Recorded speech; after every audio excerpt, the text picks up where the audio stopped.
नमस्कार। सावधान India UP fights back में मैं पूजा गौर आप सबका स्वागत करती हूँ। कांच की चूड़ियां खुशियों की खनक लाती है, लेकिन इन्हीं चूड़ियों के मशहूर शहर यानी कि यूपी के फिरोजाबाद शहर में एक दुल्हन की चूड़ियां सड़क पर बिखर कर रह गई। शादी के जोड़े में ये लड़की किसी से बचकर भाग रही थी, लेकिन क्यों? आखिर उसे किसने अगवा किया था? वो शख्स जिसके लिए वो शादी के जोड़े में भागी थी, या फिर कोई और ही था जो उसे जबरन उठा कर ले गया था? और क्या चाहता था वो? आखिर कौन थी ये लड़की? कैसे वो इन हालातों में पहुंची और आगे क्या होने वाला था उसके साथ?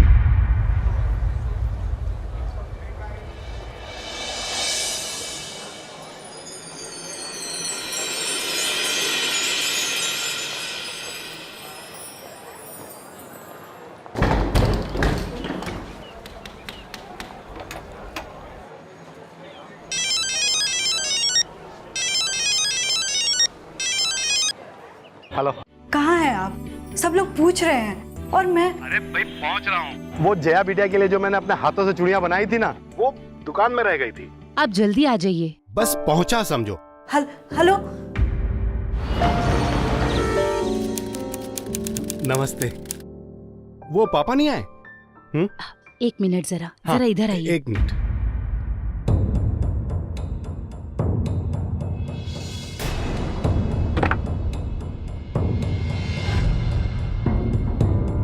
मेहमान पूछ रहे थे, मैंने तो कह दिया सबसे कि जया अपनी सहेलियों के साथ ब्यूटी पार्लर गई है, पर कब तक छुपाएंगे? कब से गए वो? 1 घंटे पहले देखा था, फिर मैं अपने कामकाज पे लग गई। वापस आकर देखा तो वो अपने कमरे में नहीं थी। पूरा घर छान मारा, पर कहीं उसका कुछ पता नहीं चला। सहेलियों से पूछा, कहीं वो।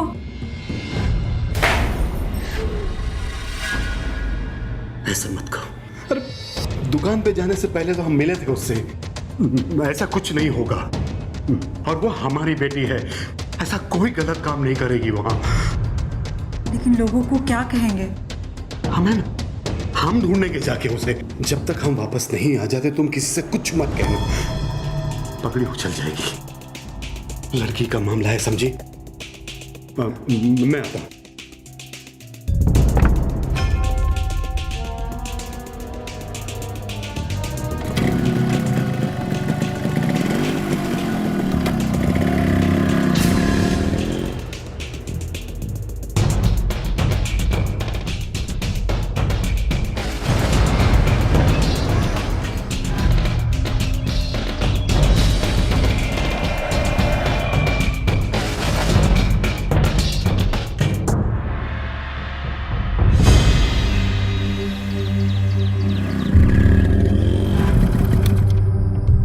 कुछ पता चला? पूछा आपने किसी से? आसपास की हर जगह, हर नुक्कड़, हर गली में हमने तलाश किया, कहीं कोई पता नहीं चला उसका। और पूछता भी तो क्या पूछता मैं कि हमारी बेटी शादी के मंडप से गायब हो गई, आपने देखा क्या? हमारा तो मन चाह रहा था कि हम चीखे चिल्लाए ताकि वो हमारी आवाज सुन ले। हमारी तो कुछ समझ में नहीं आ रहा।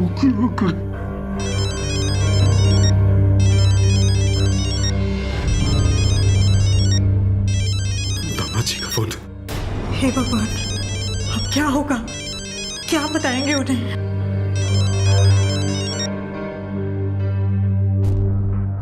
हेलो पापा जी प्रणाम। सारी तैयारियां हो गई है ना? बेटा जया जया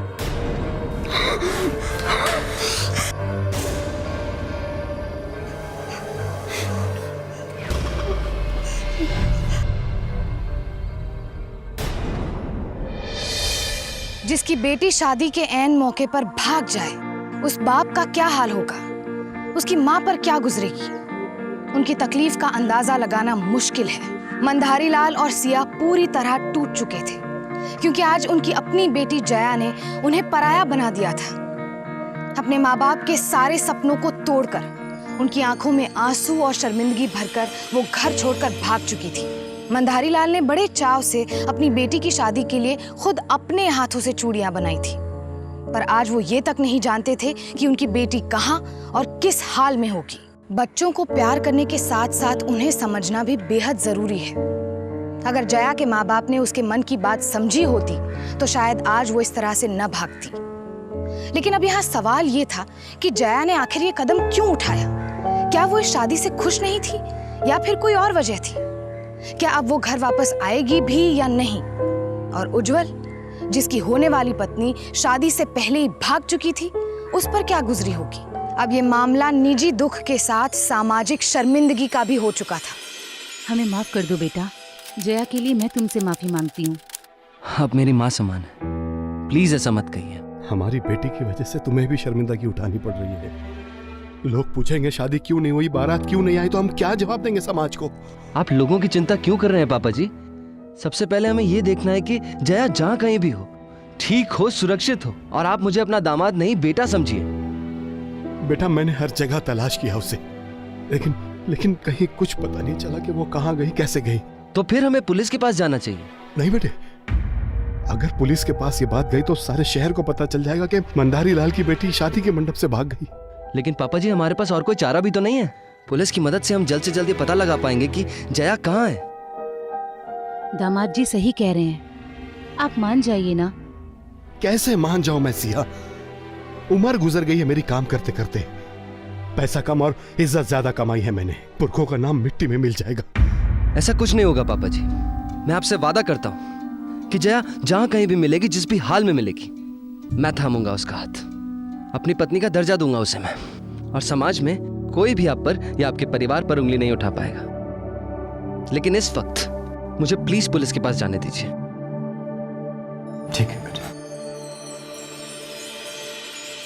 जी, जया के साथ आज मेरी शादी थी और बारात पहुंचे उससे पहले ही जया कहीं गायब हो गई। सर, जल्द से जल्द पता लगाइए कि जया कहाँ है, वरना आप तो जानते हैं कि ऐसे मामले अगर समाज में फैल जाए तो इज्जत और आबरू दोनों नीलाम हो जाती है। क्या नाम बताया लड़की के पिता का? जी, मंदारी लाल। उनकी चूड़ियों की दुकान है मेरे गोदाम के पास। मेरी चूड़ियाँ बनाने की फैक्ट्री है। बरसों से जानता हूँ उनको मैं। ये लड़की जया कब गायब हुई है? जी, ये तो नहीं पता, लेकिन बारात निकलने से पहले मैंने उनको फोन किया था और तब जया गायब थी। ठीक है पदम, चलो लड़की के पिता से पूछताछ करते हैं। आखिरी बार मैंने जया को उसके कमरे में देखा था।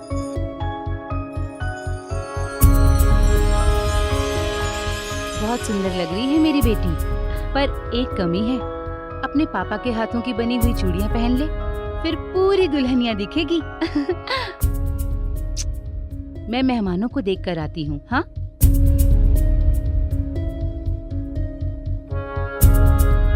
माँ, क्या हुआ बेटा? फिर उसके बाद मैं अपने कामकाज में लग गई। देखिए सर, हमने हमारी बेटी को हर जगह तलाश किया, लेकिन वो कहीं नहीं मिली। सर, आज तक हमारे घर में पुलिस नहीं आई। हमारी इज्जत तो मिट्टी में मिल ही चुकी है और अभी तक हमारी बेटी का भी पता नहीं लगा। देखिए, अगर आप लोगों को आपत्ति ना हो तो हम जया के कमरे की तलाशी लेना चाहते हैं। जी। देखिए मंदारी लाल जी, पुलिस की कार्रवाई शुरू होने से पहले हम जया के अतीत के बारे में कुछ जानना चाहते हैं। जी पूछिए। जया का किसी लड़के से कोई प्यार मोहब्बत जैसा कुछ? जी नहीं, मेरी बेटी ऐसी नहीं थी और उसने हमसे वादा किया था कि वो ऐसा कुछ भी नहीं करेगी, और उसने हमारी कसम भी खाई थी। आपकी कसम खाई थी? इसका क्या मतलब है? सर, ये जया के कमरे से मिली है।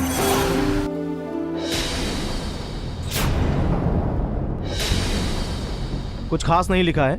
इसमें लिखा है कि मुझे माफ कर दीजिए, मैं ये शादी नहीं कर सकती। सर जी, ये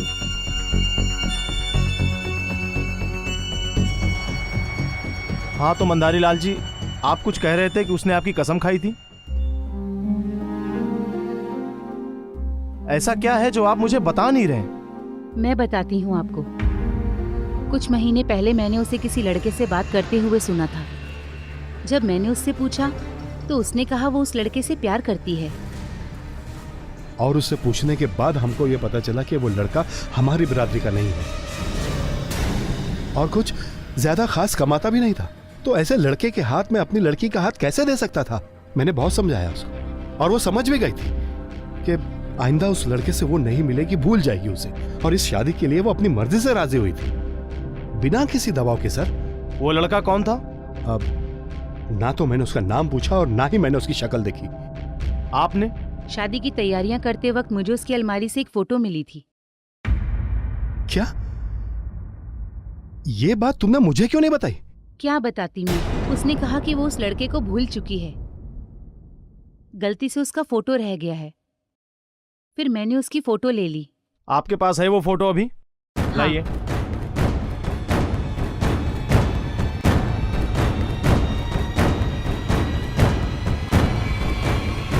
सर दिखाइए एक सेकंड।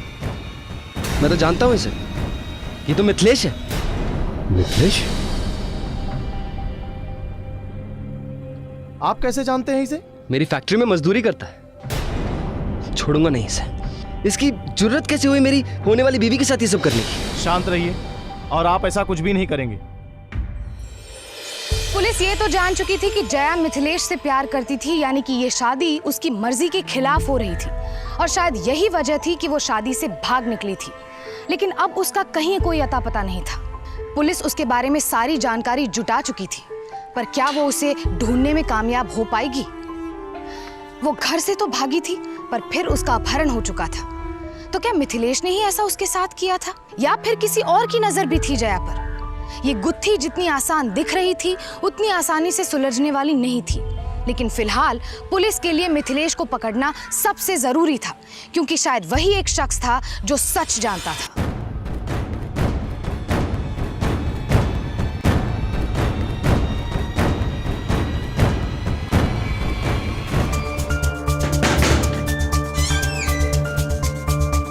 क्या हुआ था? ये आप ही का बेटा है? हाँ, क्या मिथिलेश से कोई भूल हो गई क्या? तुम्हारा बेटा मंदारी लाल की बेटी को लेके छू हो गया है। क्या? कहाँ है वो? साहब, आपको कोई गलत फहमी हुई? हमें कोई गलतफहमी नहीं हुई है। साफ साफ बताओ कहाँ है वो? साहब, मुझे नहीं मालूम। वो ऊपर के कमरे में रहता है, कब आता है कब जाता है, हमें इस बारे में कुछ पता नहीं साहब। कोई बात नहीं, हम पता कर लेंगे। आ जाओ। देखो, पूरा घर छान मारो, कहीं ना कहीं कोई ना कोई सुराग जरूर मिलेगा। ढूंढो।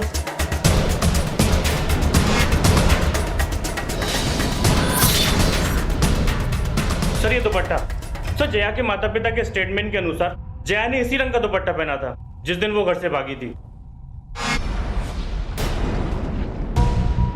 कहां से आया ये दुपट्टा? है सच सच बताओ, मिथिलेश कहाँ है? साहब हमें नहीं मालूम मिथिलेश कहाँ है। इस वक्त तो फैक्ट्री में ही होता है। चलो पता, उज्जवल की फैक्ट्री की तरफ चलो। Yes sir. मिथिलेश वहीं पे काम करता था, हो सकता है वहां पे लोगों को पता हो कि कहाँ मिलेगा वो। चलो।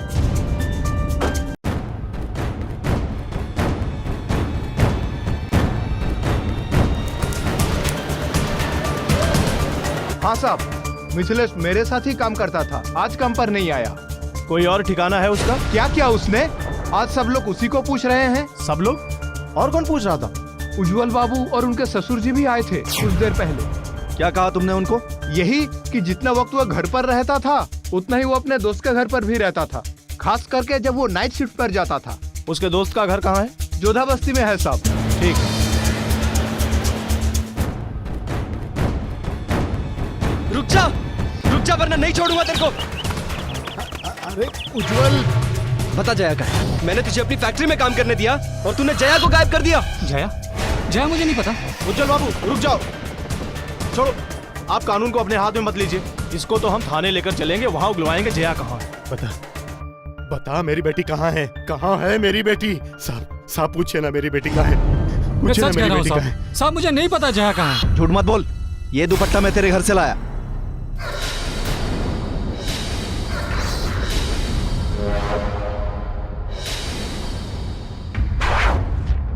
ये तो जया का है। ये थाने चलकर बताएगा कि जया कहाँ है। ले चल इसको।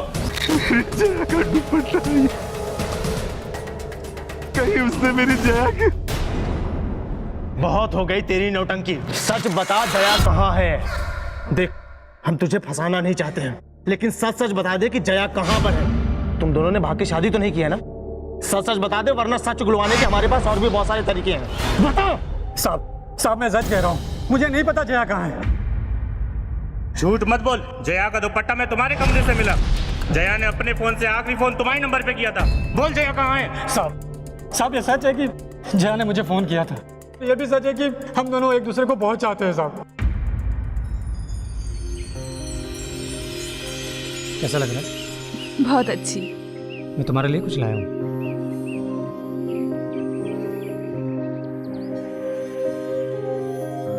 चूड़ियाँ। मिथिलेश, मुझे जाना होगा।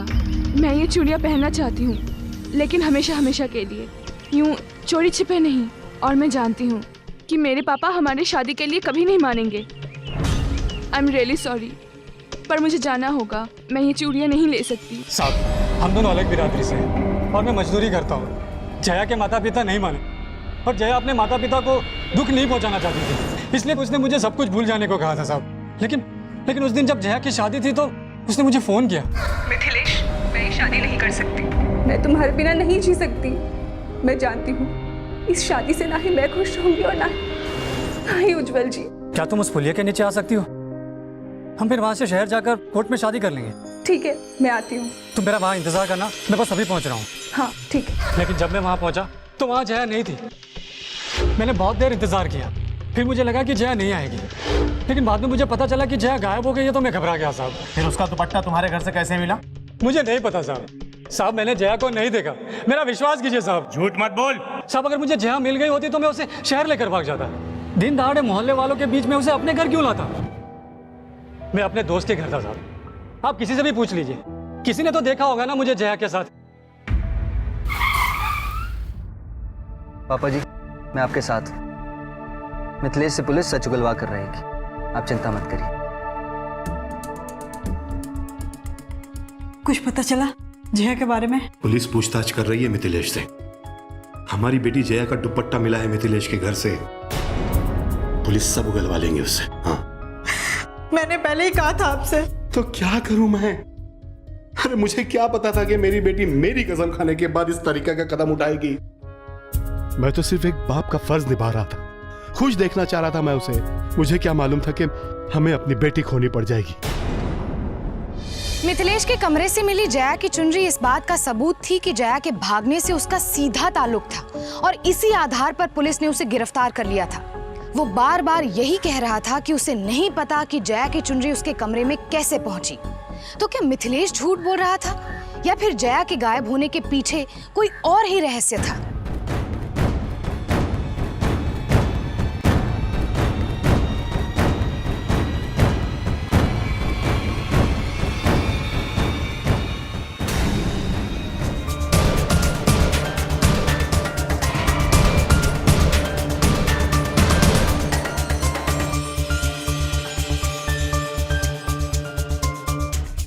अगर जया और मिथिलेश यहाँ मिलने वाले थे तो जया को यहाँ तक पहुँचने में आधे घंटे ज़्यादा नहीं लगना चाहिए। सर, मैंने मिथिलेश के दोस्त और उसके मोहल्ले में सबसे बात की, लेकिन किसी ने जया और मिथिलेश को साथ में नहीं देखा।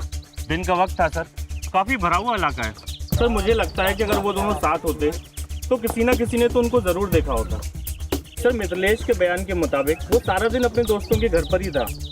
अगर मिथिलेश अपने दोस्त के घर पर था तो उसे यहाँ तक पहुँचने में कम से कम 1 घंटा लगना चाहिए। मतलब कि जया उससे पहले यहाँ पहुँची होगी। सर, होना तो यही चाहिए था, पर मुझे मिथिलेश ने बताया कि जब वो यहाँ पहुँचा तब जया यहाँ नहीं थी। पदम, हमें भी तो नहीं पता है कि जया यहाँ तक पहुँची थी भी या नहीं। सर, ये टूटी हुई चूड़ियाँ।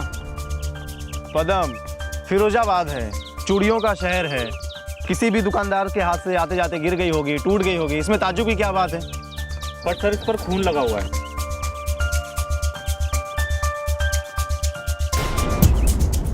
अगर ये मान भी लिया जाए कि ये जया का खून है तो क्यों? क्योंकि जया तो मिथिलेश के साथ अपनी मर्जी से भागी थी। लेकिन ये सच में अगर जया का खून है तो इसका मतलब है कि जया के साथ में ज़बरदस्ती हुई है और उसी ज़बरदस्ती में ये चूड़ियाँ टूटी हैं और उसके हाथ का खून इसमें लगा है। अब तेरे खिलाफ हमारे पास कोई ठोस सबूत तो है नहीं, इसलिए जमानत पर रिहा करना पड़ रहा है। लेकिन सुन, शहर छोड़कर मत जाना। जी सर। साहब, मेरा विश्वास कीजिए, मैं भी पता लगाना चाहता हूँ कि जया कहाँ है। और मैं भी। चल निकल, अभी ले जा इसे। जी सर। सर, आपको क्या लगता है, क्या जया को गायब करने में मिथिलेश का हाथ है? पदम, जब तक जया मिल नहीं जाती है, जया से जुड़े हुए हर आदमी पर हमेशा करो और ये मिथिलेश पर कड़ी नजर रखो। अगर इसने जया को कहीं छुपाया है तो ये उससे मिलने की कोशिश करेगा जरूर। फिलहाल हम लोग जया के पिता से फिर से पूछताछ करते हैं। देखिए, हमने कड़ी छानबीन की है। अगर दिन दहाड़े मिथिलेश जया को अपने ऊपर वाले कमरे में ले गया होता जहां पर हमें वो दुपट्टा मिला है, तो उसके मोहल्ले में किसी ने तो जरूर देखा होता। अब हम ये तो नहीं कह सकते हैं कि वो दुपट्टा वहां पर कैसे पहुंचा, लेकिन हमें पुरानी पुलिया पर कुछ टूटी हुई चूड़ियां मिली। पदम, और इस पर खून भी लगा हुआ है। ये तो मेरी जया की चूड़ियां है। उस दिन इसने यही चूड़ियां पहनी हुई थी। देखिए, आप लोग धीरज रखिए, हम जया की तलाश कर लेंगे। आप कब तक दिलासा देते रहेंगे? कब तक? इंस्पेक्टर साहब, आपने मार मार के मिथिलेश की हड्डियां क्यों नहीं तोड़ दी?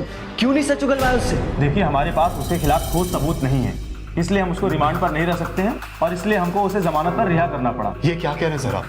जिस आदमी के जरिए हमारी बेटी का पता चल सकता था, उसे आपने कैसे जाने दिया? तो अब जया का पता कैसे चलेगा? पुलिस अपने तरीके से काम कर रही है। मिथिलेश पर हमें भी शक है, वो कहीं जा नहीं सकता है। हमारे आदमी 24 घंटे उस पर नजर रखे हुए हैं।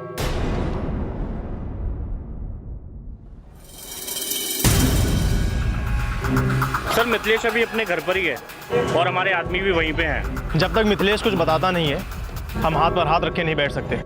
जया का पता लगाने के लिए कुछ ना कुछ गणित तो भिड़ाना पड़ेगा।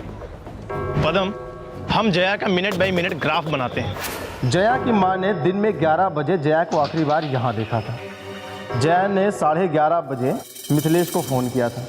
उस समय मोबाइल जीपीएस के हिसाब से मिथिलेश अपने दोस्त के घर पर था। यहाँ ये वो पुलिया है जहाँ पर मिथिलेश और जया मिलने वाले थे। मिथिलेश अगर अपने दोस्त के घर से इस पुलिया पर आता है तो उसे लगेगा कम से कम 1 घंटा, मतलब वो 12:30 बजे यहाँ पहुँचा होगा।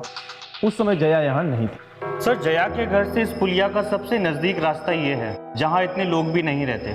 सर, इस मैप के अनुसार तो जया को 12 बजे इस पुलिया पर आ जाना चाहिए था। और मिथिलेश के हिसाब से जब वो 12:30 बजे यहाँ पहुँचा तो जया यहाँ पर नहीं थी। इसका मतलब है कि कोई और है जिसे जया के बारे में पता था कि वो इस पुलिया पर आने वाली है। या तो किसी ने जया का पीछा किया होगा, या फिर कोई वो जिसे जया के बारे में सब कुछ पता है। एक काम करते हैं पदम, जया की जिंदगी से जुड़े हुए हर शख्स से पूछताछ करते हैं कि वो 11 से 12:30 के बीच में कहाँ था। कोई तो है जो झूठ बोल रहा है।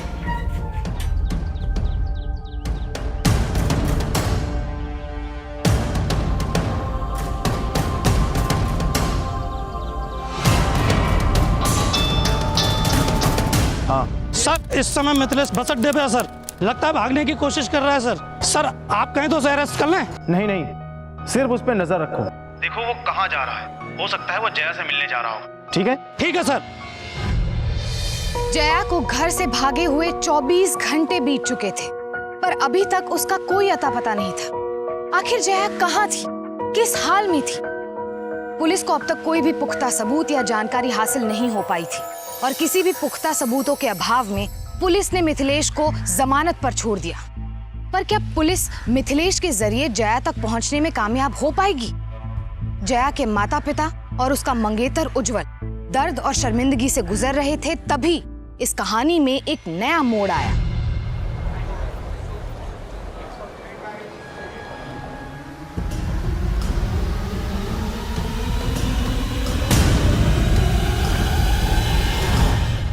क्या मंदारी लाल की किसी से कोई दुश्मनी थी या कोई ऐसा था जो जया को नुकसान पहुंचाना चाहता हो? सर, बाजार में ये अफवाह फैली हुई है कि कुछ वक्त पहले जया ने बीच मार्केट में किसी को थप्पड़ मारा था। कौन था वो? सर, वो तो हमें पता नहीं सर।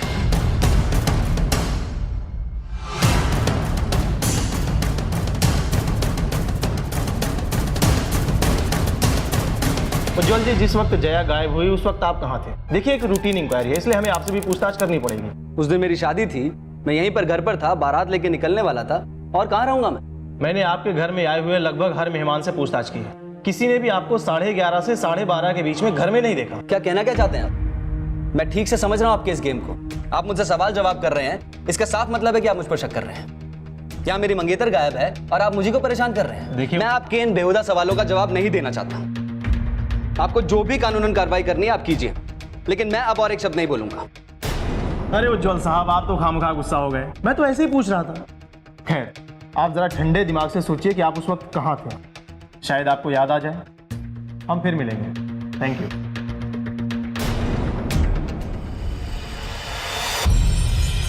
सर, उसका पीछा करते हुए हम लोग माखनपुर तक आ गए हैं। सर, 5 मिनट के लिए आंखों से दूर हो गया था सर, फिर वो नजर आ गया दोबारा। सर, लगता है वो फिरोजाबाद वापस जा रहा है सर। उसका पीछा करो और उसकी हर हरकत को नोट करो। ठीक है सर।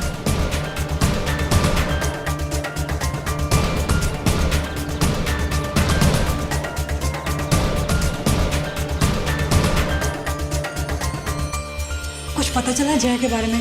कहाँ है वो? हम तलाश कर रहे हैं। जया के गायब होने के दौरान 11:30 से 12:30 के बीच में आप लोग कहाँ थे? देखिए, ये सवाल मैं सबसे पूछ रहा हूँ ताकि हमें कुछ तो सुराग मिले, कुछ तो पता चले। और यही सवाल पूछने के लिए हम उज्जवल जी से भी मिले थे, मगर उन्होंने हमारे सवाल का जवाब नहीं दिया। वो गुस्सा हो गए। ये क्या कह रहे हैं सर आप? हमारे बेटे जैसे दामाद पर शक कर रहे हैं? मंधारी लाल जी, शक नहीं कर रहा हूँ, सिर्फ सवाल पूछ रहा हूँ। जरूरी है। 11:30 और 12:30 के बीच में वो हमारे साथ थे। आपके साथ? जी। मगर उस दिन तो बारात आनी थी। क्या है ना सर कि लड़की की शादी है, और वो भी उज्जवल बाबू जैसे रईस घर में, तो लेन देन की बात करनी थी, इसलिए हम उनसे मिले थे ताकि कुछ ऊंच नीच ना हो जाए। उसके बाद वो अपने घर चले गए और हम दुकान पर जया की चूड़ियां लाने। आप कहते हैं तो हम मान लेते हैं। अच्छा, एक सवाल और, क्या जया ने चूड़ी बाजार में कभी किसी आदमी को थप्पड़ मारा था?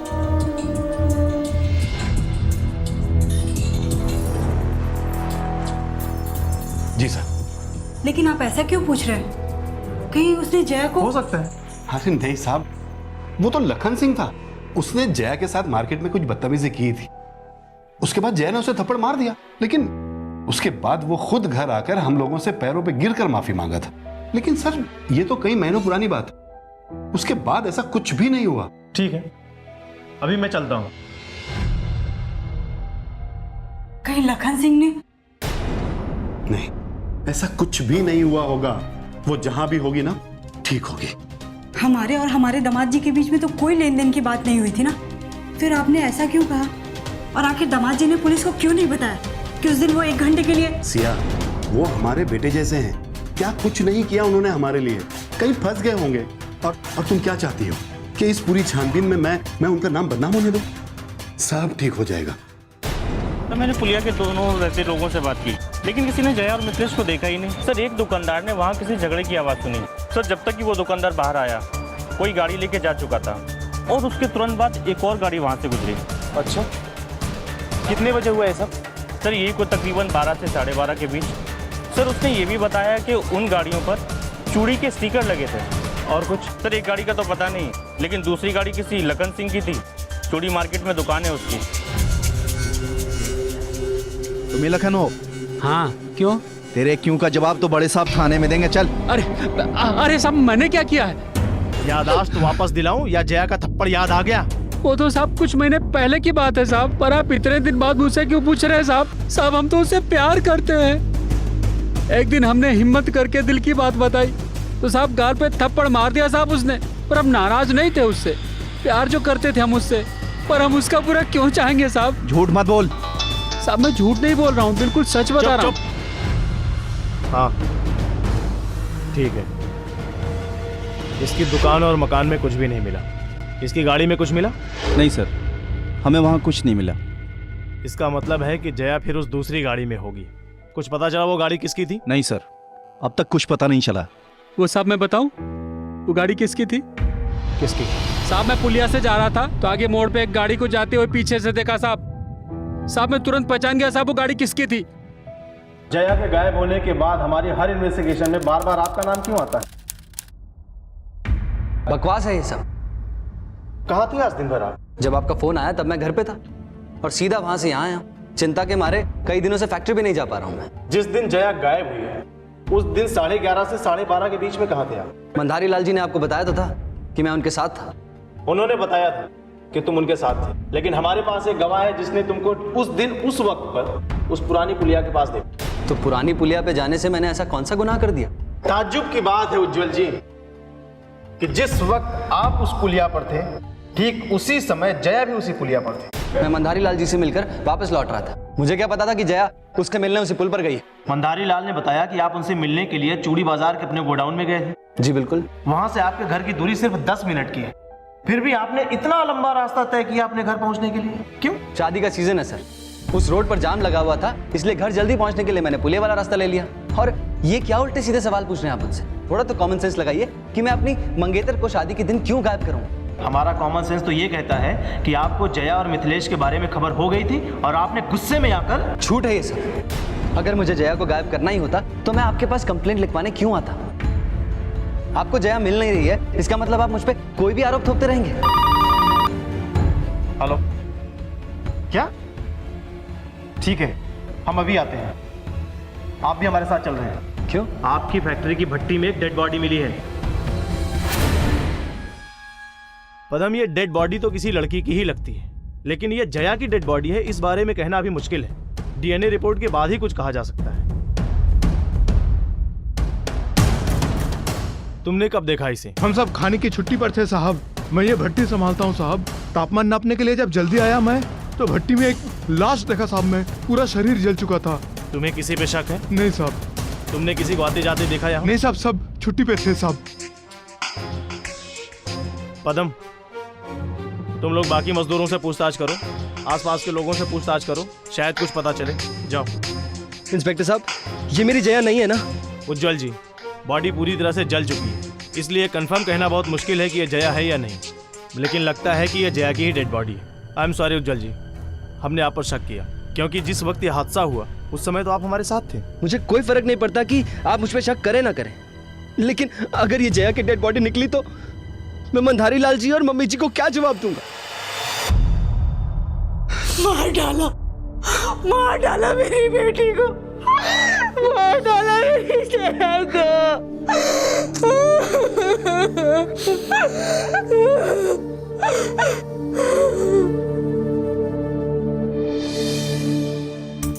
हमने जया के कमरे से मिले हुए फिंगरप्रिंट्स को लाश के फिंगरप्रिंट से मैच किया है। ये बॉडी जया की ही है।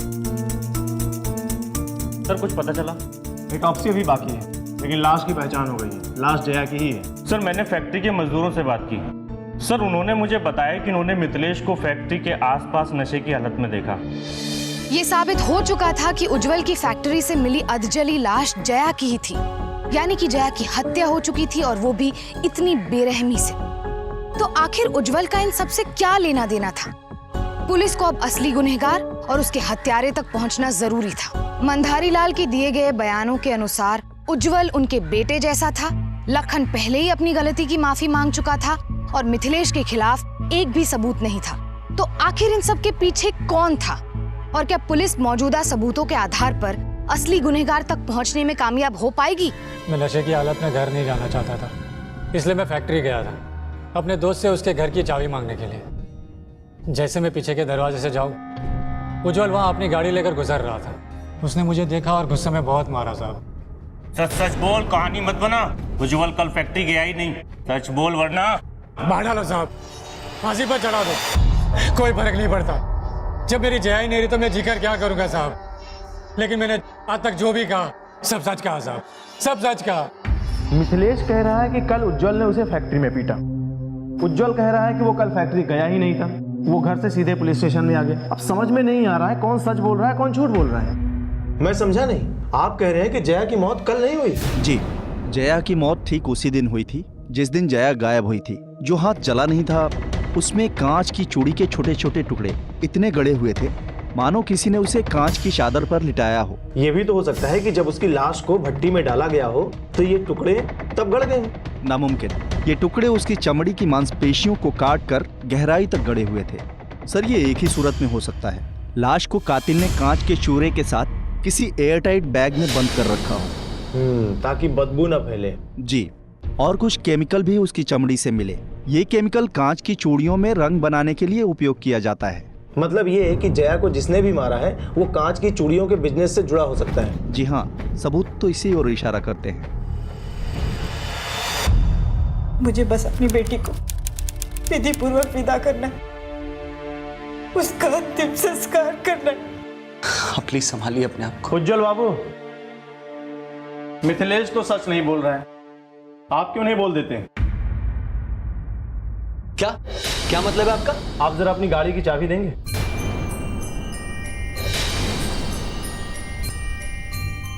इनकी गाड़ी की अच्छे से तलाशी लो। अगर इनकी गाड़ी में जया की बॉडी से संबंधित कोई भी सुराग मिले तो मुझे फौरन खबर करो। ये क्या कह रहे हैं सर आप? बताता हूं।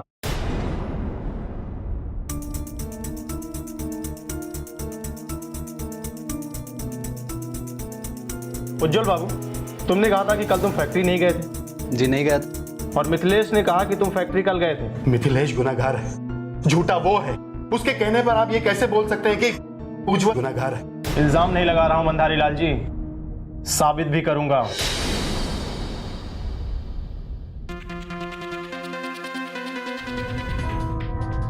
ओके, इनकी गाड़ी से जया के खून के धब्बे मिले हैं। इनके गोडाउन में भी उसके खून के धब्बे मिले हैं। उज्जवल बाबू, सच यहां बोलेंगे या घसीट कर थाने ले चलूं तब बोलेंगे? उज्जवल, क्या ये सच है? बताओ। मैंने नहीं मारा जया को। मैंने तो बस मदद की थी। किसकी मदद की थी? किसने मारा उसको? हमने मारा हमारी जया को।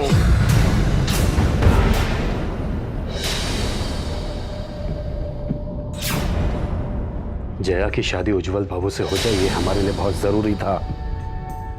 कारोबार में घाटे के कारण हम गले तक कर्जे में डूबे हुए थे। इस कर्जे से हमें सिर्फ और सिर्फ उज्जवल बाबू ही निकाल सकते थे। ये लीजिए चेक। आपके कर्जे की भरपाई मैं कर दूंगा। मुझे जया पसंद है, आप बस उसकी शादी मुझसे करवा दीजिए। लेकिन जया मानेगी ना? भूल जाएगी ना उस मिथिलेश को? नहीं सर, न पड़ेगा। हमने कह दीजिए कि ये सब झूठ है। मैं आपको छोड़ूंगी नहीं, मैं आपको छोड़ूंगी नहीं। मेरी बेटी थी वो, हमारी बेटी, और आपने उसको भी मार दिया। क्यों किया? क्योंकि वो हमारी बेटी थी। उसने हमसे वादा किया था, कसम खाई थी हमारी कि वो मिथिलेश को भूल जाएगी, पर उसने ऐसा नहीं किया। उसने हमारी जगह मिथिलेश को चुना। धोखा दिया उसने हमें, धोखा दिया। मिथिलेश, मैं ये शादी नहीं कर सकती। मैं तुम्हारे बिना नहीं जी सकती। मैं जानती हूँ इस शादी से ना ही मैं खुश रहूंगी और ना ही उज्जवल जी। हाँ ठीक है, मैं आती हूँ। जया से बात करके उसे प्यार से समझाया भी जा सकता था। मैं गुस्से में था, पर वो नहीं समझ रही थी, और मेरी भी समझ में नहीं आ रहा था कि मैं क्या करूं। तब मैंने उज्जवल को फोन किया और अपने पास बुलाया। उस मिथिलेश के साथ भागने की बात कर रही है वो, और अगर उसने ये कदम उठा लिया और घर की दहलीज पार कर लिए तो क्या करेंगे हम? तो फिर देख लेंगे, जो भी सही लगेगा वही करेंगे। उसके बाद क्या किया तुम दोनों ने? हम लोगों ने देखा कि जया घर से भाग रही है। हम लोगों ने उसका पीछा किया। जया भागकर पुरानी पुलिया के नीचे जाकर छुप गई। उसे समझाना बहुत जरूरी था, हम सिर्फ समझाने ही गए थे उसे।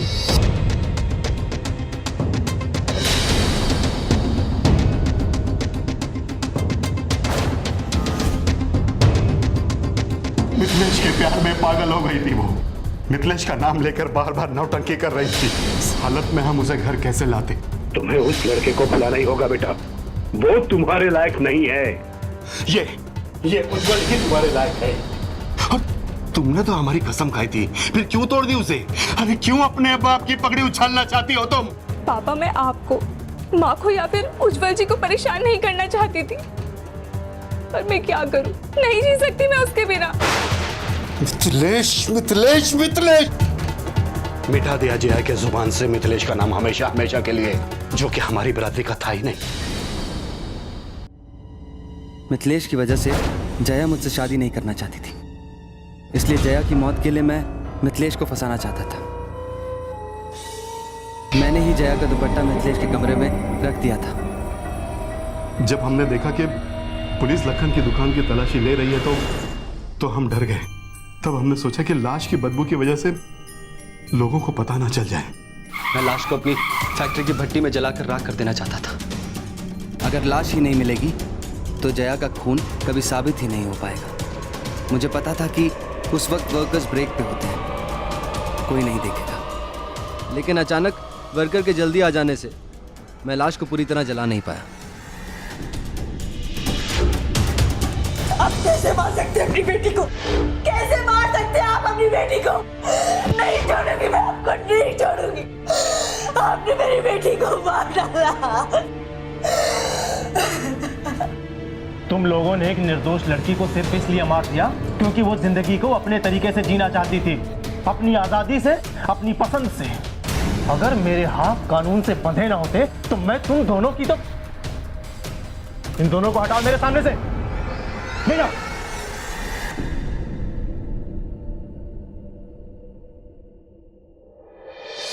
माँ बाप हमेशा अपने बच्चों का भला ही चाहते हैं और अपनी बेटी के लिए सबसे अच्छा दामाद ही चुनना चाहते हैं। पर जिसकी शादी है, क्या उसे इतना हक भी नहीं कि वो अपनी जिंदगी का सबसे अहम फैसला खुद कर सके? और उसे जन्म देने वाले को ये हक किसने दिया कि वो उसके जीने का अधिकार ही छीन ले, वो भी समाज में अपनी झूठी इज्जत के चलते? मंधारी लाल को सिर्फ समाज में अपनी झूठी इज्जत की ही नहीं, बल्कि अपने बिजनेस का भी ख्याल था। वो इस शादी के जरिए अपने कारोबार में फायदा चाहते थे। आखिर ये कैसा प्यार हुआ जो अपनी बेटी की खुशियों का सौदा कर रहा था?